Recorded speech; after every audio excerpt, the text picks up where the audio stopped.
Big Ed Brown has been a regular on 90 Day, The Single Life. And though he's off the market after getting engaged to Liz Woods, he's had several cringy moments on the 90 Day Fiancé spin-off that viewers will never forget. Fans were first introduced to Ed on 90 Day Fiancé before the 90 Days Season 4, when he was dating Rose Marie Vega. Though viewers took a shine to Rose, Ed quickly received criticism for his controversial words and actions on the show. Fans were thrilled that Rose dumped Ed at the end of Before the 90 Days, but they were disappointed when he joined the cast of The Single Life Season 1. On the new spin-off, Ed looked for love again, and he thought he had found it with his restaurant server friend Liz. However, their relationship fizzled out, and on The Single Life Season 1 tell-all, viewers were horrified by the claims Liz made about Ed. The once again single Ed was included in the Single Life Season 2 cast. Much to fans' irritation, Ed dated a few women throughout Season 2, but he didn't get serious with any of them. Instead, in the finale, Ed revealed that he and Liz reconciled and had gotten engaged. Though the couple are regularly dragged online, they appear to be happy together and are planning a wedding. Ed most likely won't be on The Single Life again, but he had many embarrassing and memorable scenes during Seasons 1 and 2. At the start of The Single Life Season 1, Ed prepared for his return to the dating world with some hair removal,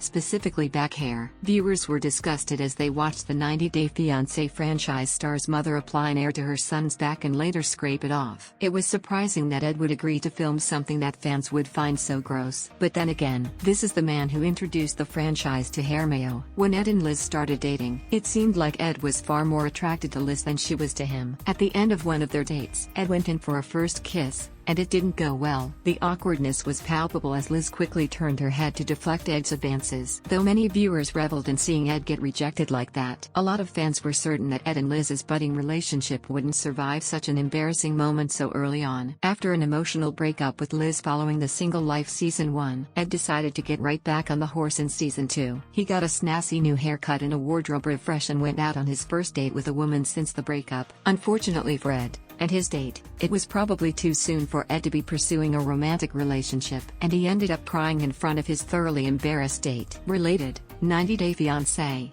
Why fans are skeptical about Big Ed's claim about Liz later on in Season 2. Ed briefly dated a Mexican woman named Kauri. However, the two had a major language barrier, and Ed couldn't even pronounce her name correctly. Pretty much all of Ed and Kauri's dates on The Single Life were awkward disasters. But the most embarrassing one for Ed was during one night out when Kauri pretty much told him to shut up. She was tired of his constant chatter, and that's even without knowing what he was saying. Kauri ended up ghosting Ed, and it was all pretty cringy, yet oddly satisfying to watch. If Ed and Liz end up tying the knot, viewers won't be seeing either one of them on 90 Day, The Single Life ever again, which is music to many fans' ears. Though he gets some of the most criticism of perhaps any franchise cast member, there's no denying that he is often very compelling on TV, especially when he's the butt of the joke. These memorable moments will go down as some of the most embarrassing in the 90 Day Fiancé franchise.